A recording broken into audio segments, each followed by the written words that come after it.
Kamall. Thank you very much. Winston Churchill once said, "When the eagles are silent, the parrots begin to jabber." Thankfully, last Tuesday and Wednesday, the eagles, the heads of government, spoke.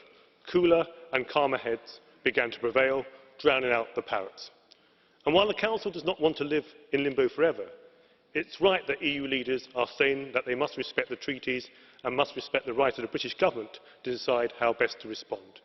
In the EU, it is for the respective national governments to decide how best to respond to a national referendum. This is the case even now, where the Netherlands has been given the space to decide its response to its referendum in March.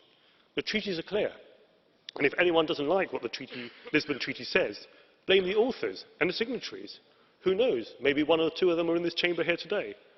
Some here are quick to point the finger at others and accuse them of breaching the rule of law, while at the same time casting aside our own rules and precedents when it doesn't suit the majority, ganging up on political groups they don't agree with to deny them committee positions, or reports that they are entitled to under the D'Hondt system, interfering in the internal affairs of member states where they don't like the democratically elected government of that country.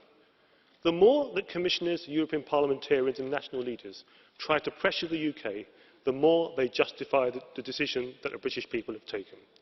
The British referendum was just the latest wake-up call for the EU, and many rightly respond by calling for more reform.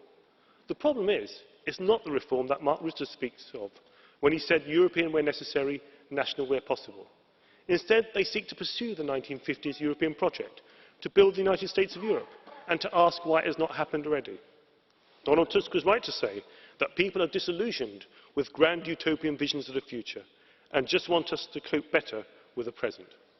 Some, in Brussels, draw different conclusions, and instead of wanting to get on with a friendly relationship with the UK, foster hope that maybe a part of the United Kingdom can remain in the EU, rolling out the red carpet for the First Minister of Scotland. I'm sure that the people of Flanders, Catalonia and the Basque Country will be encouraged to see EU leaders enthusiastically embracing regional self-determination. Now, in this chamber, we rightly talk about the lessons of history. But what about the lessons that warn of the peril when leaders become disconnected from their people?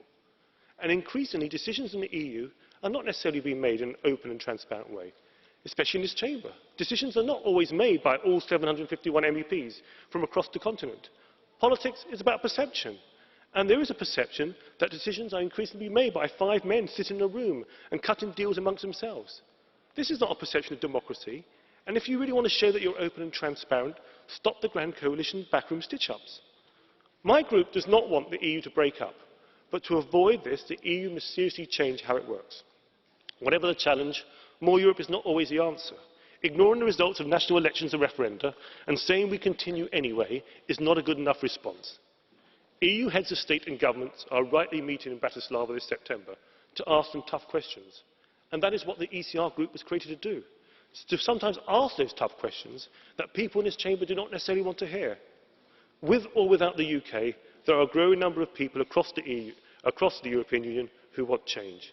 So my plea to all of you is listen to those who want the EU to meet the challenges of the future.